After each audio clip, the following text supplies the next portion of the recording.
No meu voto, eu trago a alusão à CPI, chamada CPI dos bingos, do Senado Federal, em que, estimados colegas, estimada colega Carmen, estão exatamente pontuados efeitos deletérios, tais como lavagem de dinheiro do tráfico internacional, estruturas sofisticadas de ocultação patrimonial e lavagem de capitais, atuação de organizações criminosas, disputas violentas pelo controle da atividade, infiltração em instituições públicas. E já no que se refere à CPI das bets, não obstante o relatório da senadora Soraya Tronic não tenha sido votado, aprovado, mas contém também um diagnóstico convergente com este outro, exatamente em sentido congruente a quanto dito pelo ministro Fux. A senadora Soraya e os ilustres integrantes dessa chamada CPI das bets menciona nesse relatório, nesse apontamento técnico, de que haveria presença de organizações criminosas transnacionais, vinculação com organizações criminosas, com outras atividades ilícitas, e aqui eu faço transcrições que eu estou, evidentemente, saltando em homenagem ao voto dos demais colegas, lavagem de dinheiro, e algo que me chamou a atenção, incentivos econômicos fundados na perda dos apostadores. A senadora fala que haveria uma espécie de, entre aspas, cachê da desgraça alheia, que haveria uma espécie de vinculação de contratos, de divulgação de jogos, em que, se atestado, que os seguidores de um determinado influenciador ou influenciadora entraram no jogo e perderam, o cachê do influenciador aumentaria. Pelo, entre aspas, êxito para o empreendimento econômico, e isto está descrito nesse texto do Senado.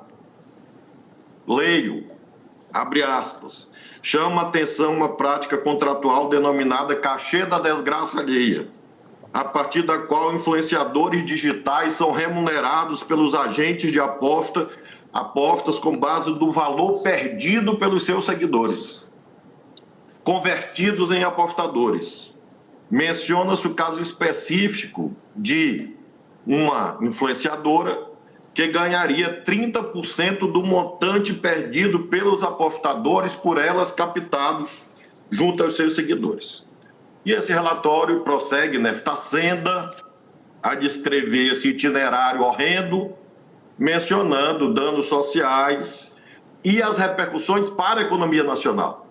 Ontem o ministro Fux falava disto, de como, e o professor Dr. Paulo Gonet também mencionou, não se trata de algo adstrito à dimensão da autonomia privada, porque produz efeitos em comunidades nucleares, a exemplo da família, mas também a atividade econômica como o comércio, de modo que não há dúvida quanto à densidade constitucional e jurídica do tema. Eu concluo esse brevíssimo voto, como disse, no sentido convergente, lembrando, a meu ver, algo fundamental e justifico a razão desse complemento, porque acompanho a tese, mas apresentarei a reflexão do relator e dos colegas alguns acréscimos. E preciso explicar brevemente esses acréscimos. Claro que não para debate hoje, mas quando concluirmos o julgamento. Pretendemos concluir hoje, ministro Dino. Pois não, presidente. Então, por isso mesmo é que já apresento... Ótimo. Muito obrigado. Em nome da duração razoável do julgamento. Então, eu menciono aqui, presidente Fachin, que não existe, obviamente, contradição entre a autorização estatal e a exploração econômica de loterias. E aqui eu invoco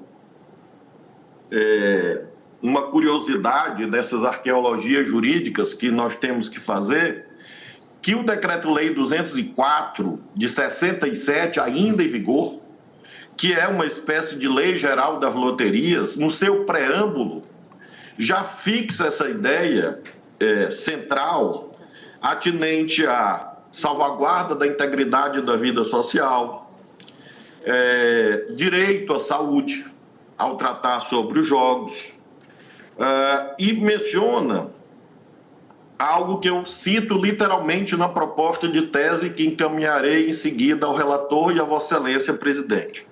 Um desses considerandos do Decreto-Lei 204 é que a exploração de loteria constitui uma exceção às normas de direito penal, só sendo admitida com sentido de redistribuir os seus lucros com finalidade social em termos nacionais.